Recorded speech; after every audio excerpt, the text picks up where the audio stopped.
Bagaimana jika seorang biarawati yang mendedikasikan setiap detik hidupnya untuk ketaatan dan doa menemukan dalam pengalaman mendekati kematian bahwa dia berada di jalan yang sepenuhnya salah? Inilah kisah Catherine O'Connor.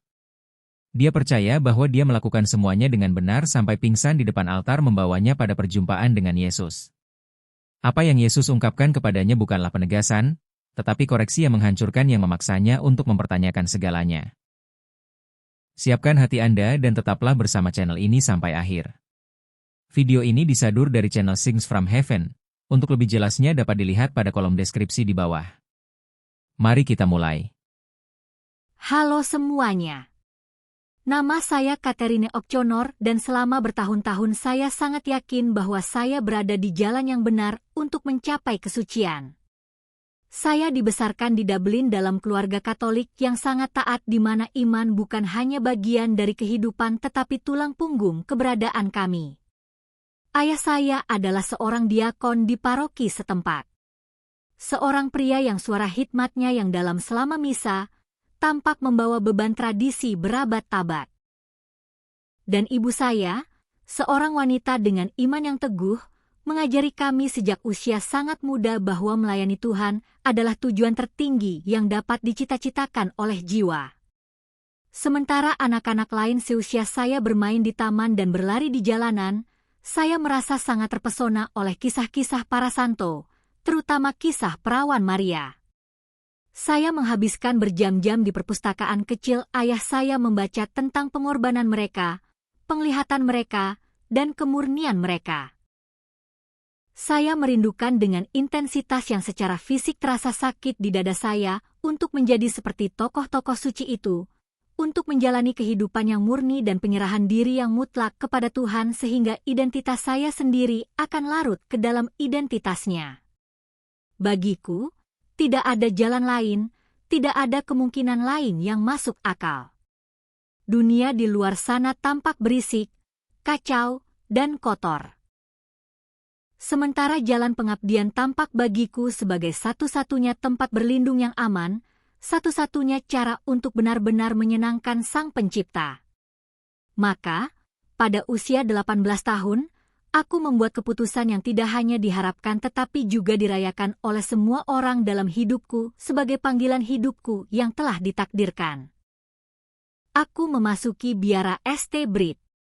Tempat itu, dengan dinding batu abu-abu dan koridor yang sunyi, akan menjadi tempatku menghabiskan sisa hidupku, mengabdikan diri pada doa, puasa, dan ketaatan yang lengkap dan tanpa pertanyaan kepada gereja. Rutinitas di biara sangat kaku, hampir seperti militer, tetapi aku tidak pernah mempertanyakannya.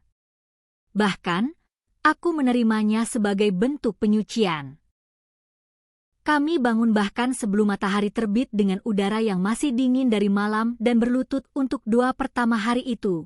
Tetap dalam posisi itu sampai lutut kami sakit dan pikiran kami terfokus sepenuhnya pada Tuhan.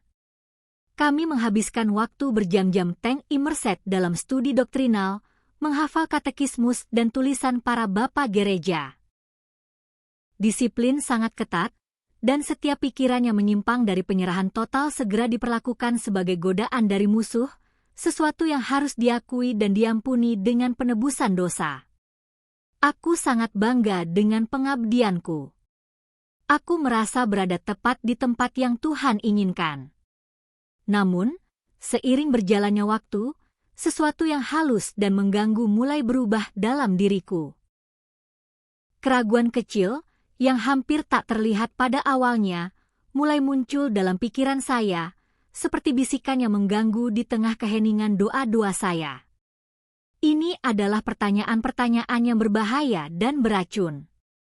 Jika Tuhan pada hakikatnya adalah kasih murni, mengapa perasaan saya yang paling dominan terhadapnya adalah ketakutan yang melumpuhkan, teror terus-menerus akan membuat kesalahan dan dihukum? Mengapa begitu banyak praktik yang kita ikuti secara membabi buta? Ritual dan tradisi yang mengatur setiap menit hari kita tidak ditemukan dalam Alkitab yang kita baca dan yang paling menghantui saya.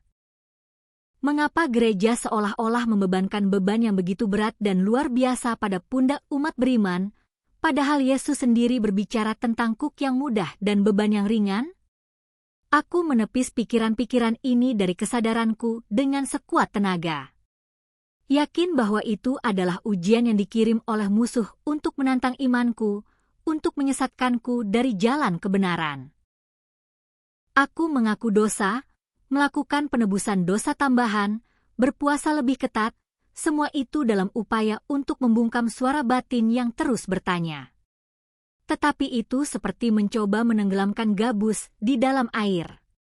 Semakin kuat aku menenggelamkannya, semakin keras ia kembali ke permukaan. Hingga malam itu, malam di mana segalanya berubah selamanya. Biara itu diselimuti keheningan yang dalam dan berat, keheningan yang seolah memiliki substansinya sendiri. Para biarawati lainnya telah kembali ke sel mereka, tetapi aku tetap berlutut di depan altar, merasakan beban yang tak dapat dijelaskan dan mencekik di dadaku. Wajah tenang patung Bunda Maria, yang seringkali memberiku penghiburan, malam itu, tampak menatapku dengan ketidakpedulian yang dingin dalam cahaya lilin yang berkedip-kedip, dan sensasi dingin yang meresahkan mulai menjalar di tulang punggungku. Aku menutup mataku rapat-rapat, mencoba untuk fokus, dan membisikkan doa yang putus asa, meminta Tuhan untuk memperkuat imanku, untuk mengusir keraguan apapun yang mungkin mencemari hatiku. Aku ingin percaya. Aku perlu percaya bahwa aku berada di jalan yang benar, bahwa semua pengorbananku memiliki tujuan ilahi. Tetapi pada saat itu juga, sesuatu yang dalam di dalam diriku, sebuah intuisi yang mendalam dan menakutkan, tahu bahwa permohonanku tidak didengar seperti yang kubayangkan. Saat itulah rasa kantuk yang tak dapat dijelaskan dan luar biasa menguasai tubuhku. Anggota badanku terasa berat seperti timah. Penglihatanku mulai gelap di bagian tepinya, dan rasa pusing yang luar biasa menyelimutiku, membuat altar dan lilin berputar menjadi kabur tanpa bentuk. Aku mencoba berpegangan pada tepi altar kayu, kuku-kukuku menggores permukaan yang dipoles, tetapi lenganku tidak memiliki kekuatan. Sebelum aku bahkan dapat memahami apa yang terjadi, kesadaranku tergelincir, bukan ke dalam kegelapan pingsan, tetapi ke dalam kekosongan yang dalam, absolut, dan tanpa suara. Tiba-tiba, aku terbangun. Tetapi aku tidak berada di biara. Aku mendapati diriku di tempat yang hingga hari ini aku kesulitan untuk menggambarkannya dengan keterbatasan kata-kata manusia. Ada cahaya, ya, tetapi itu bukan cahaya biasa. Itu tidak membakar. Itu tidak membutakan. Itu tidak menyakiti mata. Itu adalah cahaya yang hidup dan berdenyut, seolah-olah membawa di dalam dirinya sebuah kecerdasan, sebuah kehadiran yang sadar. Tubuhku atau apapun yang kuhuni terasa tanpa bobot dan kedamaian yang luar biasa merangkulku. Kedamaian yang begitu intens dan sempurna sehingga untuk sesaat aku benar-benar lupa siapa aku, di mana aku berada, atau bahkan bahwa aku seharusnya merasa takut. Di kejauhan, di tengah cahaya itu, yang merupakan inti dari segala sesuatu di sekitarku, sesosok berjalan ke arahku. Aku tidak perlu bertanya siapa itu, bahkan aku tidak punya waktu untuk merumuskan pikiran yang koheren. Hatiku atau esensi keberadaanku yang telah menggantikan hatiku tahu bahwa itu adalah Yesus. Tetapi dia sama sekali bukan gambaran yang kusukai sejak kecil dalam lukisan dan kaca patri. Dia bukanlah sosok dingin yang jauh, syarat dengan simbolisme pasif dan melankolis. Dia nyata dengan intensitas yang seolah membuat jalinan dimensi itu bergetar. Tatapannya. Oh, tatapannya. Tatapan itu menembus jiwaku seperti sungai api pemurnian, menyingkap setiap sudut gelap, setiap rahasia, setiap ketakutan yang pernah kumiliki, dan pada saat yang sama memancarkan belas kasih yang begitu luas dan tanpa syarat sehingga aku bahkan tidak pernah membayangkannya ada. Itu adalah tatapan yang mengenal namaku bahkan sebelum penciptaan dunia. Di hadapan kehadiran itu, kakiku atau apapun yang menopangku benar-benar lemas. Aku berlutut bukan karena aku menginginkannya, bukan sebagai tindakan penyembahan yang telah dipersiapkan, tetapi karena di hadapannya tidak ada pilihan lain. Itu adalah respons tak disengaja dari jiwa, mengenali penciptanya, titik asalnya dan akhirnya. Dia melihatku. Dia mengenalku. Dan untuk pertama kalinya dalam pencarian panjangku akan kesucian, aku merasa benar-benar telanjang, terlepas dari semua ritualku, dari semua doa yang kuhafal, dari semua kesombonganku. Aku hanyalah diriku sendiri, dan entah bagaimana itu sudah cukup baginya. Lalu dia menyebut namaku, Catherine. Cara dia mengucapkannya menghancurkan sesuatu yang mendasar dalam diriku. Itu bukan suara yang didengar dengan telinga, tetapi dengan jiwa. Suara itu sekaligus lembut seperti hembusan angin terlembut dan sangat kuat, seolah-olah setiap suku kata membawa kebenaran yang tak terduga tentang alam semesta. Aku gemetar, bukan karena takut, seperti rasa takut yang kurasakan akan Tuhan di biara, tetapi karena sesuatu yang jauh lebih besar, rasa hormat, kekaguman, perasaan tak berarti yang luar biasa di hadapan kehadiran yang begitu murni. Lalu dia menatapku, dan dalam sekejap seluruh hidupku terlintas di depan mataku. Bukan sebagai kenangan samar atau film yang cepat, tetapi seolah-olah setiap momen, setiap pikiran, setiap niat terbentang di hadapan kami dengan kejelasan yang mustahil. Aku melihat gadis kecil yang berlutut di depan altar, berdoa dengan sungguh-sungguh, berharap menjadi suci. Aku melihat wanita muda yang memasuki biara dengan keyakinan bahwa dia menyerahkan diri kepada Tuhan. Tetapi kemudian penglihatan itu semakin dalam dan aku melihat hidupku dari sudut pandang yang belum pernah kubayangkan sebelumnya. Aku melihat diriku menyembah ritual, berusaha mengikuti aturan manusia, menempatkan kesetiaanku pada tradisi dan doktrin dan bukan padanya. Kejutan itu menghantamku seperti kilat, rasa sakit yang tajam dan menusuk di jiwaku. Hatiku berteriak menyangkal, tidak, ini tidak mungkin benar. Aku selalu mencintainya. Aku selalu melakukan segalanya untuknya. Kemudian, seolah-olah dia dapat membaca kekacauan pikiranku yang putus asa, derasnya pembenaran yang coba dirumuskan oleh pikiranku, dia hanya berkata, dan suaranya tidak mengandung kecaman, hanya kejelasan kebenaran yang tak terbantahkan. Kau mengikuti agama, tetapi kau tidak mengikutiku. Perutku bergejolak. Seolah-olah jiwaku dibalikan, dihadapkan pada kebenaran yang selalu kutakuti di lubuk hatiku yang terdalam, tetapi tak pernah berani kuhadapi secara langsung. Semua pertahananku, semua lapisan kebanggaan spiritual yang telah kubangun selama puluhan tahun pengabdian hancur dalam sekejap. Rasa sakit dari wahyu itu bersifat fisik, sebuah penderitaan yang melampaui penderitaan duniawi apapun.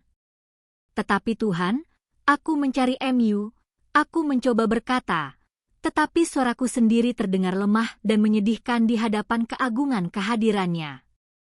Kata-kataku seperti kerikil yang dilemparkan ke gunung, tidak berarti. Aku telah mencari gagasan tentang dia, sebuah citra yang dibangun oleh manusia, sebuah sistem yang menjanjikan akses kepadanya melalui serangkaian aturan dan ritual. Aku telah jatuh cinta pada pencarian itu, pada prosesnya, pada perasaan melakukan hal yang benar. Tetapi aku tidak pernah berhenti untuk benar-benar mengenalnya.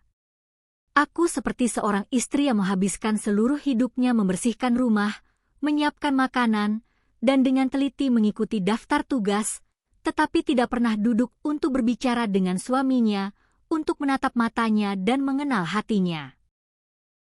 Kesadaran itu begitu luar biasa sehingga aku berharap aku bisa berhenti eksis hanya untuk menghindari rasa malu atas kebutaanku sendiri. Dan kemudian, seolah-olah untuk menggambarkan maksudnya dengan cara yang tidak akan pernah kulupakan, lebih banyak visi muncul di hadapanku yang meluas dari cahaya pusat itu.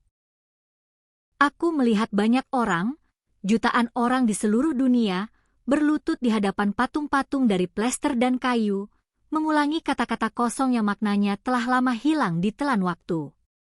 Aku melihat orang-orang menaruh kepercayaan dan iman mereka pada para pemimpin agama, orang-orang yang tak pernah salah yang mengenakan pakaian mewah, lebih daripada pada firman Allah yang hidup. Aku melihat hati yang dengan tulus percaya bahwa mereka melayani Kristus, tetapi yang jauh darinya, terjerat dalam jaring formalitas yang tak bernyawa, tradisi manusia, dan kewajiban yang tidak membawa hubungan nyata. Beban wahyu itu menghancurkanku. Aku adalah salah satu dari mereka.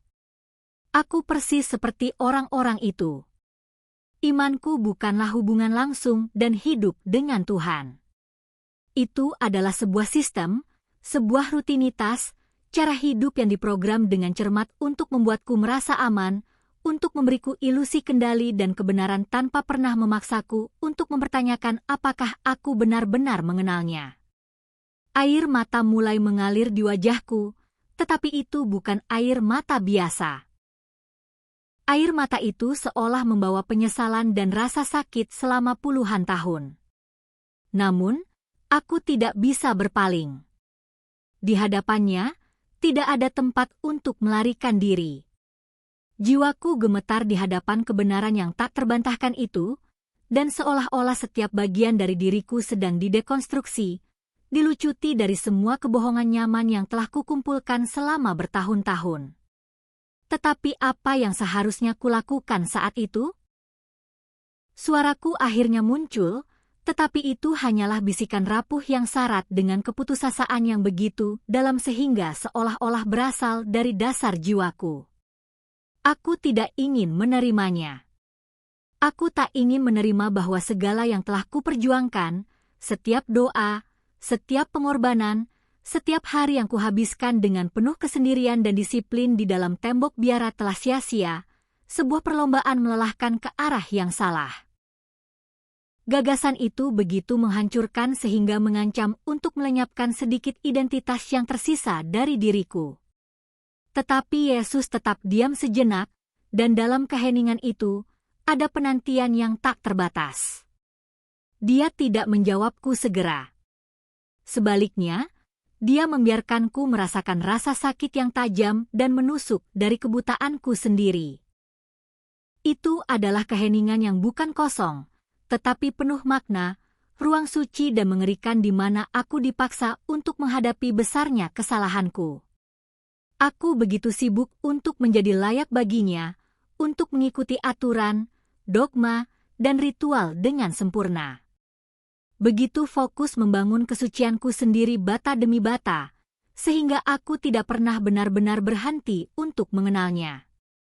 Aku telah menghabiskan seluruh hidupku mencari kesucian. Tetapi sebenarnya aku tidak mencarinya.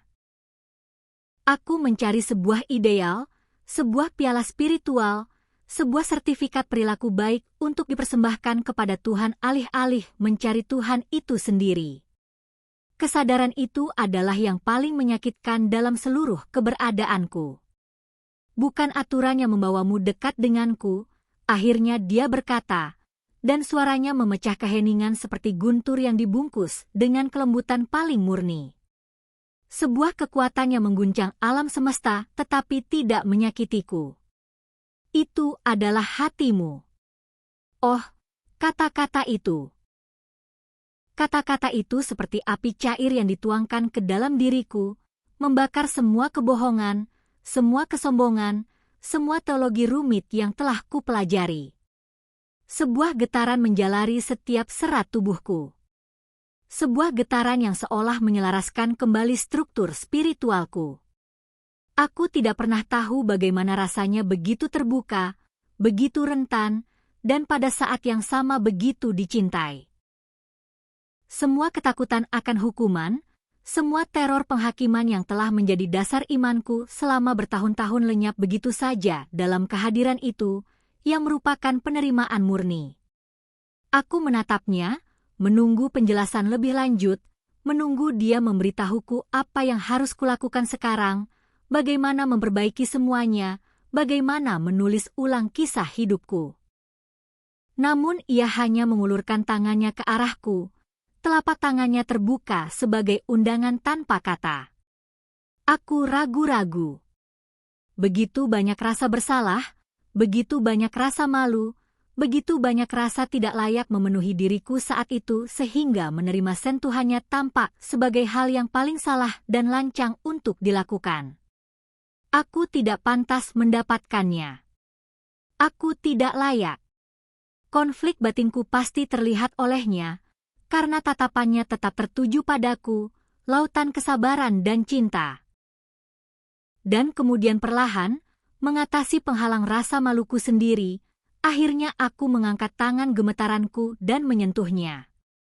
Saat kulitku menyentuh kulitnya, sesuatu yang luar biasa terjadi. Itu bukan sekadar sentuhan fisik. Seolah-olah gelombang kejut cinta murni, energi yang hidup dan sadar telah menyapu seluruh keberadaanku, menembus setiap atom keberadaanku. Aku merasakan gelombang ini seketika melarutkan setiap keraguan, setiap ketakutan, setiap upaya manusia yang kupercayai perlu untuk pantas mendapatkan cintanya. Semua rasa bersalah yang terkumpul, semua beban ritual, semua kecemasan karena mengikuti aturan dengan sempurna, semuanya terhapus begitu saja, hanyut oleh arus rahmat murni itu. Seolah-olah seluruh kotoran spiritual seumur hidup telah disingkirkan dalam 1 detik. Dan pada saat kontak itu, akhirnya aku mengerti dengan kejelasan yang tidak pernah bisa diberikan oleh teologi atau studi apapun. Jawabannya tidak pernah ada dalam ritual, dalam aturan, dalam kepatuhan buta terhadap suatu sistem atau dalam persetujuan manusia.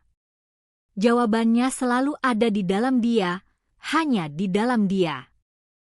Pintu itu tidak pernah terkunci. Aku telah menghabiskan seluruh hidupku mencoba mendobraknya dengan alat yang salah. Tiba-tiba, segala sesuatu di sekitarku, meskipun cahaya yang intens tetap ada, mulai bergeser fokus karena transformasi terbesar sedang terjadi di dalam diriku. Seolah-olah aku sedang dibentuk ulang, dibangun kembali dari dalam keluar, molekul demi molekul oleh seorang pengrajin ilahi. Hatiku, yang selama bertahun-tahun dipenuhi keraguan, rasa bersalah, dan beban religiusitas, kini terasa seringan angin, bebas dengan cara yang tidak pernah ku ketahui sebelumnya. Seolah-olah untuk pertama kalinya dalam hidupku, aku mengerti apa arti kebebasan sejati. Bukan kebebasan yang dihotbahkan oleh dunia, yang seringkali hanya izin untuk kekacauan, tetapi kebebasan spiritual sejati yang datang dari melihat diri sendiri di hadapan kebenaran mutlak dan diterima sepenuhnya. Sensasi itu luar biasa, mengejutkan dalam besarnya, tetapi bukan dengan cara yang menimbulkan rasa takut. Sebaliknya, setiap partikel keberadaanku meluap dengan rasa hormat dan syukur yang begitu mendalam sehingga kata-kata tidak dapat menggambarkannya. Aku seperti cangkir kecil yang retak yang diisi oleh seluruh samudera. Dan bukannya hancur, aku justru dipulihkan dan diperluas oleh keagungan itu. Kemudian sebuah penglihatan terakhir diperlihatkan kepadaku, yang paling jelas dan paling langsung dari semuanya. Itu seperti cermin 2 sisi. Di satu sisi, aku melihat diriku dibiarah persis seperti sebelum semua ini terjadi. Sosok yang berbayang dan membungkuk, melafalkan doa-doa yang dihafal dengan irama mekanis, melakukan penebusan dosa, berlutut di depan patung-patung plester, dan mencari dengan tatapan cemas dan tunduk, persetujuan dari para pria dan wanita yang berwenang di gereja. Aku melihat beban tak terlihat yang kupikul di pundakku, ketakutan di mataku, rasa lapar yang putus asa akan pengakuan. Dan kemudian gambar itu berubah. Di sisi lain cermin, aku melihat versi lain dari diriku yang hampir tak kukenali. Aku berdiri, bukan berlutut. Tidak ada kerudung yang menutupi wajahku, tidak ada ketakutan dalam tatapanku. Aku bebas dari rantai religiusitas yang tak terlihat. Aku berdiri di hadapannya, hanya dia, dengan hatiku yang sepenuhnya telanjang dan terbuka, tanpa apapun untuk ditawarkan selain keberadaanku yang hancur dan dibangun kembali. Dan untuk pertama kalinya dalam hidupku, itu sudah cukup. Tidak perlu jasa, pengorbanan, atau cobaan. Hanya berada di hadiratnya adalah keadaan kesucian paling sempurna yang dapat ada. Saat kebenaran itu mengkristal dalam diriku, tubuh spiritualku mulai bergetar hebat dan rasa urgensi yang mendalam menguasai diriku. Aku tahu dengan kepastian yang tak tergoyahkan bahwa pengalamanku di sana akan segera berakhir, bahwa waktu karunia itu hampir habis. Dan dengan pengetahuan itu, kepanikan yang tak terduga dan mendalam melanda diriku. Aku tidak ingin kembali. Aku sama sekali tidak ingin kembali ke biara, ke rutinitas yang menyesakan, ke doa-doa yang hampa, dan yang terpenting, ke keraguan yang tak bisa lagi diabaikan atau ditekan. Bagaimana mungkin aku kembali hidup dalam sangkar setelah mengalami keagungan surga? Aku ingin tinggal di sana selamanya, diselimuti kedamaian itu, kebenaran yang tak terbantahkan itu, cinta itu, yang merupakan sumber kehidupan itu sendiri. Gagasan untuk dipisahkan dari hadirat itu dan dilempar kembali ke dalam kesuraman kehidupan lamaku adalah bentuk siksaan yang tak tertahankan. Aku memohon dalam diam dengan segenap kekuatan jiwaku. Kumohon, jangan kirim aku kembali. Tetapi Yesus menatapku untuk terakhir kalinya dan tatapannya tidak mengandung perintah, melainkan pemahaman yang mendalam. Tanpa perlu sepatah kata pun, aku mengerti. Aku harus kembali. Aku harus membawa kebenaran itu bersamaku, betapapun berat dan transformatifnya itu. Waktuku di sana adalah sebuah anugerah, sebuah wahyu, tetapi bukan pelarian. Sekarang pilihan ada di tanganku, dan taruhannya adalah jiwaku sendiri. Apa yang akan kulakukan dengannya? Aku bisa mengabaikannya, berpura-pura tidak terjadi apa-apa, mencoba mengubur pengalaman itu sebagai mimpi demam, dan melanjutkan hidupku seperti sebelumnya, aman dalam sistem yang kukenal. Atau aku bisa mengikuti jalan yang sempit, jalan kebenaran, jalan tanpa jaminan, tanpa kenyamanan tradisi, tanpa keamanan struktur keagamaan, tetapi bersamanya. Itu adalah pilihan antara keamanan kebohongan dan ketidakpastian kebenaran. Dan tepat pada saat itu, aku menyadari bahwa jauh di lubuk hatiku, keputusanku telah dibuat. Pusaran cahaya dan energi menyelimutiku dengan dahsyat, dan semuanya lenyap dalam sekejap mata. Ketika aku membuka mata, cahaya buatan yang dingin menyakiti penglihatanku, memaksaku untuk berkedip beberapa kali. Bau antiseptik dan suara langkah kaki terburu-buru di koridor yang terdengar dari kejauhan, dengan cepat membuatku menyadari di mana aku berada, sebuah rumah sakit. Kepalaku berdenyut-denyut, dan tubuhku, yang beberapa saat sebelumnya terasa ringan dan halus, kini terasa seperti seberat 1 ton. Setiap anggota badan dan jangkar mengikatku ke tempat tidur yang keras. Aku mencoba mengorientasikan diri, tetapi dampak dari pengalaman itu masih bergema di dalam diriku seperti gempa bumi yang sunyi, membuat dunia fisik tampak pucat dan aneh. Dan kemudian rasa takut datang. Rasa takut yang berbeda dari yang kukenal. Itu bukan rasa takut kepada Tuhan, tetapi rasa takut kepada manusia. Bagaimana aku bisa mulai menjelaskan apa yang telah terjadi? Bagaimana aku bisa kembali ke biara dan bertindak seolah-olah tidak ada yang berubah? Seolah-olah aku tidak melihat apa yang kulihat dan mendengar apa yang kudengar? Aku tahu dengan kepastian yang melampaui logika bahwa aku bukan lagi orang yang sama yang berlutut di depan altar malam itu. Sesuatu di dalam diriku telah hancur tak dapat diperbaiki, tetapi pada saat yang sama, sesuatu yang jauh lebih besar dan lebih benar telah dibangun kembali di tempatnya. Aku adalah orang asing di tubuhku sendiri, dalam hidupku sendiri. Sebelum aku sempat mengatur pikiran-pikiranku yang kacau, pintu kamar terbuka, dan salah satu biarawati, Suster Agnes, masuk. Matanya membelalak ketika melihatku terbangun, dan dia segera memanggil kepala biara dengan suara yang bercampur antara terkejut dan khawatir.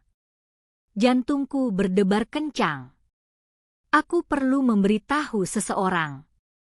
Aku sangat perlu mengungkapkan kenyataan yang luar biasa yang telah kualami, berharap menemukan sedikit pemahaman. Tetapi sebagian dari diriku, bagian yang sekarang melihat dunia dengan kejelasannya menyakitkan, sudah tahu bahwa itu tidak akan semudah itu. Kepala biara memasuki ruangan dengan sikapnya yang biasanya tegas, langkahnya terukur dan tanpa suara. Tidak ada kekhawatiran dalam ekspresinya, juga tidak ada kelegaan melihat salah satu saudarinya. Yah, hanya ada keinginan yang terencana, tatapan yang seolah menilai situasi sebagai masalah yang harus diatasi. Saudari Catherine, syukurlah kau baik-baik saja, katanya, tetapi suaranya tidak mengandung kehangatan, tidak ada emosi yang tulus. Itu hanyalah kata-kata protokol yang hampa dari kehidupan yang baru saja kusaksikan. Aku ragu sejenak, beratnya tatapan otoritatifnya hampir membuatku terdiam. Tetapi kemudian aku ingat suaranya, tatapannya, kebenaran yang membakar jiwaku. Aku tidak bisa tetap diam. Aku mengumpulkan semua keberanian yang kumiliki dan mulai menceritakan pengalamanku. Setiap kata keluar dengan kekuatan yang tidak ku ketahui sebelumnya, seolah-olah mustahil untuk menahannya di dalam diriku. Aku berbicara tentang terang Yesus, tentang apa yang telah Dia tunjukkan kepadaku, tentang bagaimana kita menghabiskan hidup kita melayani sistem keagamaan dan lupa untuk mencari hubungan sejati dengannya. Keheningan di ruangan itu menjadi mencekik, berat. Kepala biarawati itu menatapku seolah aku dirasuki roh jahat, bibirnya menebal membentuk garis keras. Ketika aku selesai berbicara, terengah-engah dan jantungku berdebar kencang, dia mendekat perlahan dan menggenggam pergelangan tanganku dengan kekuatan yang mengejutkan dan menyakitkan. Itu bukan Tuhan yang berbicara kepadamu, Suster Catherine, katanya, suaranya berbisik dingin yang membuatku merinding. Itu tipuan, serangan dari musuh yang bertujuan untuk menyesatkan imanmu. Hatiku hancur. Aku tahu itu akan sulit, tetapi aku tidak menyangka mereka akan menolak sesuatu yang begitu nyata, begitu cepat dan mutlak. Aku menatap para biarawati lain di ruangan itu, mencari tanda-tanda pemahaman, tanda-tanda keraguan. Tetapi yang kutemukan hanyalah ekspresi tertutup, mata yang menghindari tatapanku. Mereka tidak ingin mendengar. Dan pada saat itu juga, aku tahu. Aku tahu aku tidak bisa lagi tinggal di sana. Namun, keputusan untuk meninggalkan biara itu tidak dibuat seketika dalam sebuah pemberontakan. Itu adalah penderitaan yang lambat dan menyakitkan. Pada hari-hari berikutnya, aku mencoba. Demi Tuhan, aku mencoba menemukan cara untuk tetap tinggal, untuk mendamaikan kebenaran yang membakar dadaku dengan kehidupan yang kukenal. Aku ingin percaya bahwa aku bisa mengikuti apa yang telah Yesus tunjukkan kepadaku dan pada saat yang sama tetap tinggal di sana. Tetapi setiap hari berlalu, itu menjadi semakin mustahil. Setiap kali aku memasuki kapal dan melihat para biarawati berlutut di depan patung-patung, aku merasakan sesak di dadaku, perasaan penyembahan berhala yang sebelumnya tidak kusadari. Doa-doa yang dihafal yang dulu memberiku penghiburan melalui keakrabannya kini tampak hampa dan tak bernyawa. Suara mekanis yang tidak mencapai surga. Ritual-ritual, berlutut, dupa, semuanya kini tampak seperti sandiwara yang rumit, pengalihan perhatian dari apa yang benar-benar penting. Aku mencoba berdoa seperti biasa, tetapi kata-kata itu tak kunjung keluar. Aku mencoba meyakinkan diriku sendiri bahwa aku masih pantas berada di tempat itu, tetapi kebenaran berteriak di dalam diriku. Sebuah suara yang mustahil untuk dibungkam. Aku tidak lagi pantas berada di sana. Aku hidup dalam kebohongan. Dan setiap menit yang kuhabiskan di tempat itu adalah pengkhianatan terhadap wahyu yang telah kuterima. Momen yang menentukan, titik puncaknya, datang saat pengakuan dosa sekitar seminggu kemudian. Aku memasuki ruangan kayu kecil yang pengap itu dan berlutut di depan tirai yang memisahkanku dari imam. Bau kayu tua dan debu memenuhi udara, bau yang pernah kukaitkan dengan kesucian dan pengampunan. Ketika imam di seberang sana membisikkan kepadaku apa dosa-dosaku, pikiranku tidak tertuju pada kesalahan disiplin kecil atau pikiran kotor. Pikiranku langsung dipenuhi dengan kenangan tentang apa yang telah Yesus tunjukkan kepadaku, dengan visi tentang religiusitasku yang kosong. Aku berdoa dalam diam, bukan kepada imam, tetapi kepada Tuhan. Dan untuk pertama kalinya dalam hidupku, aku menyadari dengan sangat jelas bahwa tidak ada gunanya mengakui kesalahanku kepada manusia ketika aku telah meletakkannya dalam penderitaan dan pertobatan di hadapan Kristus sendiri. Apalagi yang bisa kukatakan? Otoritas apa yang dimiliki manusia itu dibandingkan dengan kehadiran yang telah kualami? Pastor itu menunggu dengan sabar di sisi lain layar, mungkin membayangkan aku sedang berjuang mencari kata-kata untuk dosa yang mengerikan. Tapi aku tetap diam. Kemudian, tanpa mengucapkan sepatah kata pun, aku berdiri dan pergi. Aku tidak pernah kembali. Melarikan diri dari biara malam itu seperti merobek sepotong kulitku sendiri. Aku telah tinggal di sana selama bertahun-tahun sehingga dunia luar tampak tidak nyata, tempat yang berbahaya dan aneh yang tidak kusiapkan. Aku ingat pertama kali aku melangkah kembali ke jalanan Dublin sebagai wanita bebas. Angin malam yang dingin menerpa wajahku dan untuk sesaat aku merasakan ketakutan yang luar biasa, kepanikan yang membuatku sesak napas. Apa yang akan kulakukan sekarang? Kemana aku akan pergi? Aku tidak punya uang, tidak punya rumah, tidak punya satupun keterampilan yang berguna untuk dunia luar. Keluargaku, yang begitu taat pada gereja, begitu bangga pada putri mereka yang seorang biarawati, tidak akan pernah menerima keputusanku. Aku akan menjadi aib, seorang murtad di mata mereka. Aku benar-benar sendirian. Tetapi bahkan di tengah keputusasaan yang mengancam untuk menelanku, ada sesuatu di dalam diriku yang tidak akan membiarkanku menyerah. Sebuah bara kecil yang tidak dapat dipadamkan oleh kepanikan. Itu adalah ingatan tentang Dia. Ingatan akan tatapan Yesus, akan kedamaian yang kurasakan di hadapannya, akan kasih yang membangun kembali diriku. Bahwa ingatan itu lebih nyata dan lebih kokoh daripada trotoar dingin di bawah kakiku, dan lebih kuat daripada ketakutan yang membuat tulangku merinding. Aku mengembara di jalanan tanpa tujuan selama berjam-jam sementara kota tertidur di sekitarku. Lampu jalan tampak dingin dan acuh tak acuh, dan beberapa mobil yang lewat seperti hantu yang terburu-buru. Pikiranku dipenuhi pusaran ketakutan dan ketidakpastian. Namun di balik semua itu, kenangan akan cahaya dan cinta itu membuatku tetap berdiri selangkah demi selangkah. Aku mencoba mengatur pikiranku untuk memahami apa yang akan terjadi di masa depan, tetapi semuanya tampak kabur dan mustahil. Saat itulah, ketika berbelok di sudut jalan di lingkungan perumahan yang lebih tenang, aku melihat sebuah gereja kecil di kejauhan. Gereja itu sama sekali tidak mirip dengan gereja-gereja yang kukenal. Tidak ada menara gotik yang megah, tidak ada jendela kaca patri yang besar dan berwarna-warni, tidak ada gambar emas yang berkilauan. Itu adalah bangunan bata merah yang sederhana, hampir bersahaja, dengan salib kayu sederhana di atas pintu.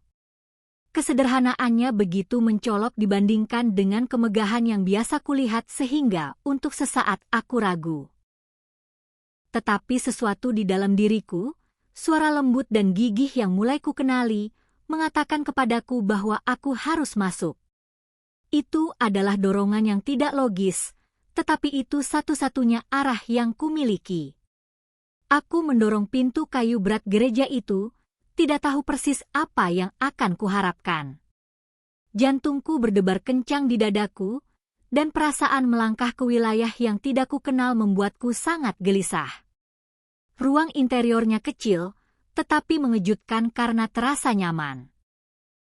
Beberapa orang duduk di bangku kayu, beberapa berdoa dalam diam, yang lain bercakap-cakap dengan nada lembut. Tidak ada gambar suci di dinding, tidak ada bau dupa yang menyengat di udara, tidak ada ritual yang dilakukan. Kesederhanaan tempat itu, ketiadaan semua simbol dan upacara yang telah mendefinisikan iman saya sepanjang hidup saya, awalnya membuat saya merasa tidak nyaman. Rasanya aneh berada di sebuah kuil di mana iman tidak diwujudkan melalui benda-benda, tetapi hanya melalui orang-orang dan firman. Saat itulah sebuah suara lembut dan tegas menarik perhatian saya. Seorang pria berambut abu-abu berdiri di mimbar hanya memegang Alkitab yang terbuka. Dia tidak mengenakan jubah yang megah, juga tidak berbicara dengan formalitas seorang imam. Nada suaranya tulus dan kata-katanya lugas. Kebenaran akan membebaskanmu, katanya, dan seluruh tubuhku bergetar. Bukan agama yang menyelamatkan, bukan pula tradisi kita jawabannya, tetapi iman sejati kepada Kristus. Banyak yang menghormati Tuhan dengan bibir mereka, tetapi hati mereka jauh darinya. Seluruh tubuhku gemetar. Ini adalah kata-kata yang sama, esensi kebenaran yang sama yang telah Yesus tunjukkan kepadaku. Lututku hampir lemas. Aku duduk di salah satu bangku mencoba menyerap guncangan kata-kata itu. Ini tidak mungkin kebetulan. Seolah-olah Tuhan sendiri yang membimbingku, mengkonfirmasi semua yang telah Dia ungkapkan kepadaku di tempat terang itu. Untuk pertama kalinya, aku mendengar seseorang berbicara tentang keselamatan oleh kasih karunia tanpa perlu perbuatan baik, penebusan dosa, atau perantara manusia. Pria itu berkhotbah langsung dari Alkitab tanpa interpretasi yang menyimpang, tanpa dogma yang ditambahkan oleh manusia. Itu murni, sederhana, benar. Air mata panas mulai mengalir di wajahku tanpa terkendali. Air mata lega, pengakuan, dan sukacita yang menyakitkan. Untuk pertama kalinya sejak melarikan diri dari biara, aku merasa bahwa aku berada tepat di tempat yang seharusnya. Inilah iman yang telah kucari sepanjang hidupku, tetapi tak pernah kutemukan di dalam tembok batu dan aturan-aturan yang kaku. Di akhir khotbah, ketika kelompok kecil itu mulai bubar, salah satu anggota gereja, seorang pria berwajah ramah, mendekat dan bertanya apakah aku membutuhkan bantuan. Aku ragu sejenak. Menceritakan kisahku berarti benar-benar memutuskan hubungan dengan semua yang telah kulakukan. Namun pada saat itu, aku menyadari tidak ada jalan untuk kembali. Aku menatap matanya dan dengan tenggorokan tercekat, akhirnya mengucapkan kata-kata yang membebaskan jiwaku. Aku ingin mengenal Yesus secara nyata. Pada saat itu, aku mengharapkan penghakiman, mungkin bahkan kecurigaan atau interogasi tentang masa laluku. Sepanjang hidupku, aku telah diajari untuk tidak mempercayai emosi dan berpegang teguh pada doktrin. Tetapi yang mengejutkanku, mata pria itu tidak dipenuhi dengan ketidakpercayaan, tetapi menunjukkan campuran pemahaman dan sukacita yang tulus. Dia tidak bertanya tentang masa laluku, juga tidak mempertanyakan keputusanku untuk meninggalkan biara.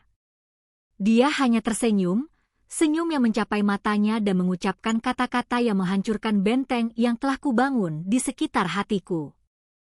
Kau telah mulai menemukannya. Kata-kata itu menghantamku dengan cara yang tidak pernah kubayangkan. Sepanjang hidupku aku diajari bahwa menemukan Tuhan membutuhkan usaha, pengorbanan, pertobatan, bertahun-tahun ketaatan buta pada sistem yang kompleks.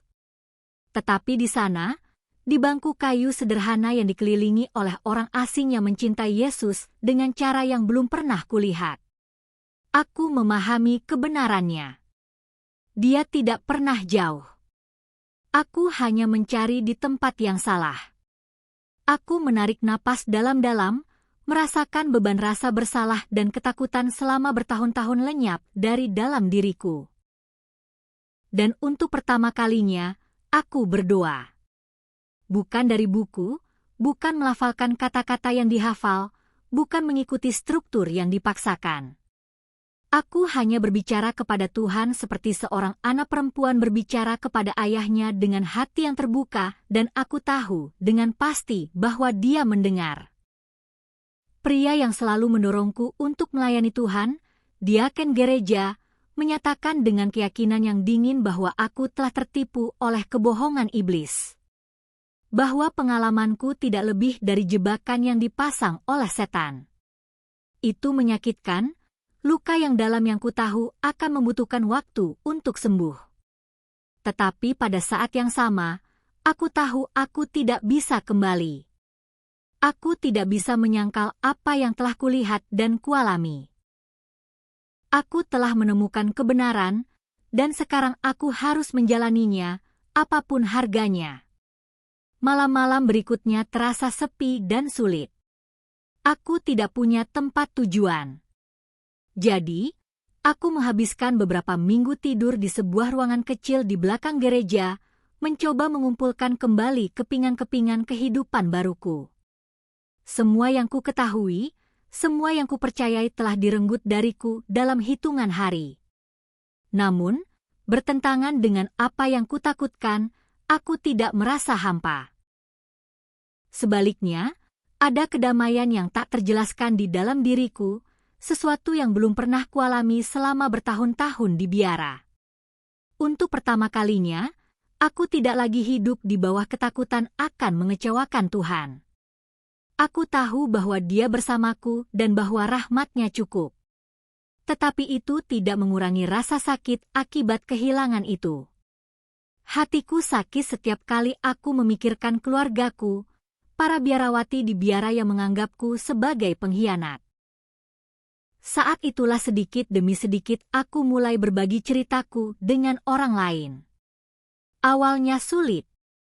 Kata-kata itu terasa berat, tetapi yang mengejutkan, banyak orang mendengarkan dengan minat yang tulus.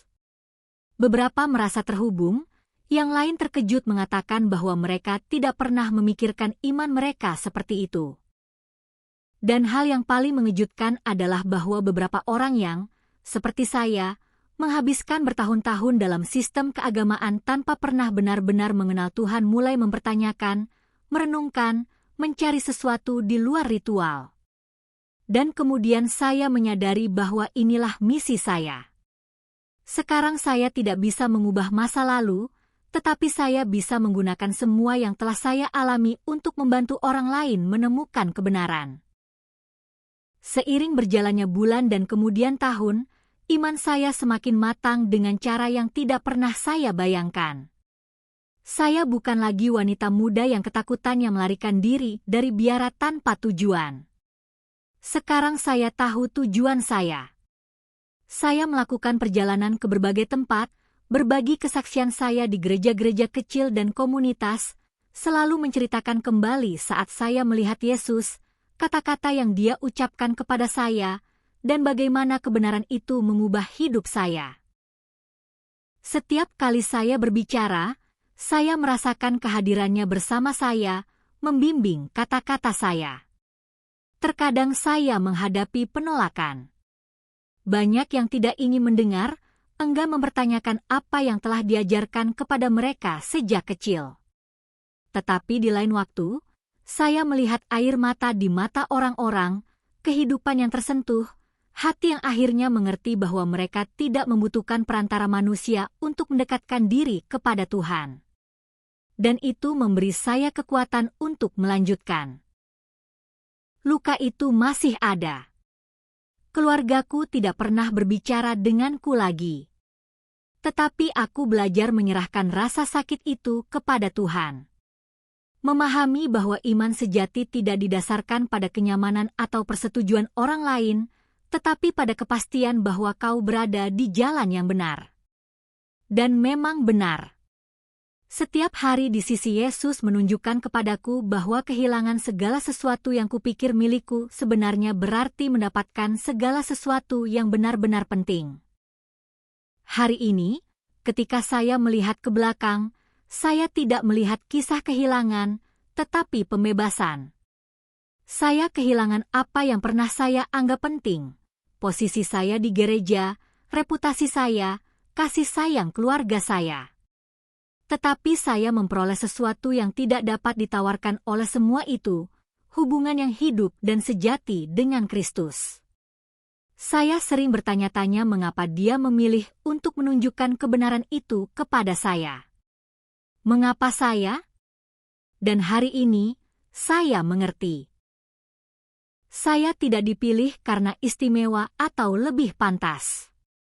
Saya dipilih karena saya mencari Dia dengan hati yang tulus, bahkan ketika saya tidak sepenuhnya tahu siapa yang saya cari, dan Dia menjawab saya dengan cara yang paling jelas dan paling transformatif melalui dirinya sendiri. Jika ada satu hal yang saya harapkan dapat Anda pahami dari kisah ini, itu adalah ini bukan tentang agama. Ini bukan tentang tradisi atau tentang mengikuti aturan yang dipaksakan oleh manusia. Ini tentang benar-benar mengenal Yesus. Ini tentang membiarkan Dia mengungkapkan kebenaran kepada hati Anda tanpa rasa takut, tanpa belenggu, tanpa perantara. Karena pada akhirnya, ketika semuanya hilang, ketika setiap struktur manusia runtuh, hanya Dia yang akan tetap ada. Dan ketika tiba saatnya aku berdiri di hadapannya sekali lagi, aku tahu tidak akan ada lagi keraguan, tidak ada lagi rasa sakit, tidak ada lagi rasa takut. Hanya kedamaian karena akhirnya berada di rumah, tempat aku selalu seharusnya berada. Perjalanan Catherine menunjukkan kepada kita bahwa terkadang kita harus kehilangan agama untuk menemukan iman. Dan sekarang saya bertanya kepada Anda, apakah kita mencari Tuhan atau hanya mengikuti aturan suatu agama? Tinggalkan pendapat jujur Anda di sini di kolom komentar. Saya sangat ingin tahu apa yang Anda pikirkan dan membaca tentang pengalaman Anda. Jika pesan ini menyentuh hati Anda, silahkan tekan ikon lonceng, karena channel ini kedepannya akan menayangkan informasi pembelajaran tentang iman dalam gereja Kristen yang sesuai kehendak Ilahi, bukan berdasarkan doktrin gereja. Ini satu-satunya cara untuk memastikan Anda tidak melewatkan cerita-cerita kami selanjutnya, yang sama transformatifnya dengan cerita ini. Dan jika Anda ingin mendukung pekerjaan kami agar kami dapat terus menyampaikan cerita-cerita dari luar ke dalam bahasa Indonesia, pertimbangkan untuk mengklik tombol gabung di bawah ini. Ini adalah cara sederhana dan langsung untuk membantu kami menjangkau lebih banyak hati. Saya yakin itu akan sangat memengaruhi Anda. Pelukan hangat. Tetaplah bersama Tuhan. Dan sampai jumpa lagi.